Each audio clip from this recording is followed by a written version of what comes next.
Hi everyone, my name is Daniela Agostini, and today I'm going to be talking about land cover change over time in Congaree National Park. And through this project, I really wanted to understand how land cover is changing both within and around park boundaries, because land change which occurs outside of park boundaries has the potential to negatively impact natural resources within the park. And so in order to understand this, I asked three spatial questions, which are: what general land cover classes are present in Congaree and the surrounding edge? How has land cover changed over time in the park? And how has land cover changed over time around the edges surrounding the park? So I downloaded my data for this project from USGS EarthExplorer and the Congaree National Park Historical Archive. I used three main data files. The Congaree boundary file is vector data with no metadata, but still has relatively high quality. I also used a Landsat 5 image captured in 1998 and a Landsat 8 image captured in 2018. Both images are raster data with a 30-meter resolution, and they both have metadata and would be considered medium quality sources just because a higher resolution image would have provided a more accurate classification. The platform I used to perform my analysis was ArcGIS Pro, and the major spatial tools I used are the Spectral Profile tool, Image Classification tool, Build Raster Attribute Table tool, and Calculate Field. And my analysis would be considered spatial in nature because the data and methods used were within a specific geographic space and included location, shape, size, and orientation characteristics of Congaree National Park.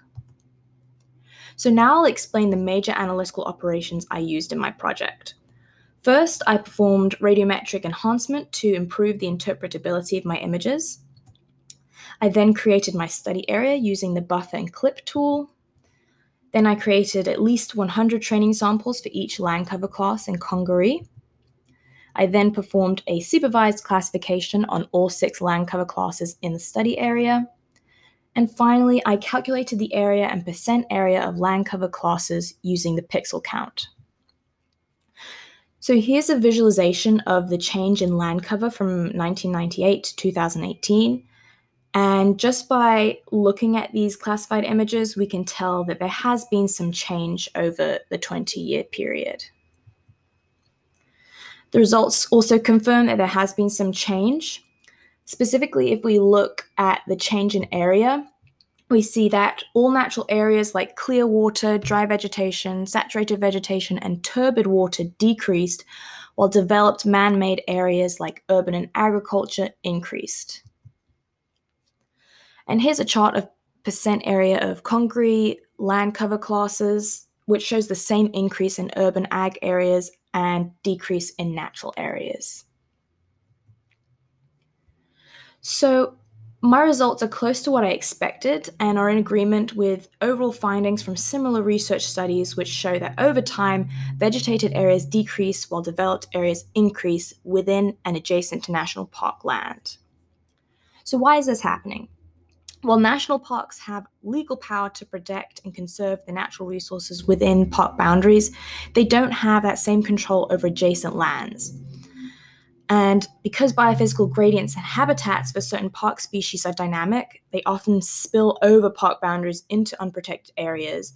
So as development creeps closer and closer to those boundaries, critical habitats are destroyed and fragmented, which displaces organisms, increases competition, and reduces biodiversity in the park. And I also wanted to quickly mention a limitation of my analysis. Because the 1998 Landsat image had some cloud cover in certain parts of the image, I wasn't able to accurately classify the land under those clouds. However, the cloud cover only made up about 9.9% of the entire image, so the effects should be negligible. So in conclusion, the results from this project will hopefully help park managers and staff visualize spatial trends and patterns in the park over a 20-year time period, as well as understand how land cover is changing outside the park boundaries to inform future management decisions in the park. So thank you guys for listening to my presentation, and feel free to leave a comment on the forum if you have any questions.